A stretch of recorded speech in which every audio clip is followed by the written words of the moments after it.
Lower and lower went her head as the lips went below the range of my mouth and chin, and seemed about to fasten on my throat. Then she paused, and I could hear the churning sound of her tongue as it licked her teeth and lips, and could feel the hot breath on my neck. Then the skin of my throat began to tingle as one's flesh does when the hand that is to tickle it approaches nearer. Nearer, I could feel the soft shivering touch of the lips on the super-sensitive skin of my throat, and the hard dents of two sharp teeth just touching and pausing there. I closed my eyes in a languorous ecstasy and waited with beating heart. At that instant, another sensation swept through me as quick as lightning. I was conscious of the presence of the Count and of his being as if lapped in a storm of fury.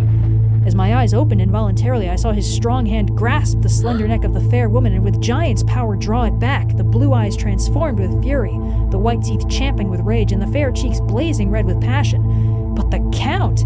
Never did I imagine such wrath and fury, even to the demons of the pit.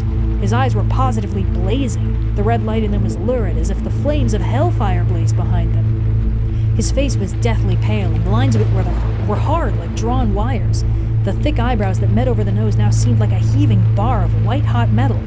With a fierce sweep of his arm, he hurled the woman from him and then motioned to the others as though he were beating them back. It was the same imperious gesture that I had seen used to the wolves, in a voice which, though low and almost in a whisper, seemed to cut through the air and then ring round the room. He said, "How dare you touch him, any of you? How dare you cast eyes on him when I had forbidden it? Back, I tell you, this man belongs to me. Beware how you meddle with him, or you'll have to deal with me." The fair girl, with a laugh of ribald coquetry, turned to answer him. "You yourself never loved. You never loved." On this the other woman joined, and such a mirthless, hard, soulless laughter rang through the room that it almost made me faint to hear. It seemed like the pleasure of fiends. Then the Count turned, after looking at my face attentively, and said in a soft whisper, "Yes, I too can love. You yourselves can tell it from the past. Is it not so?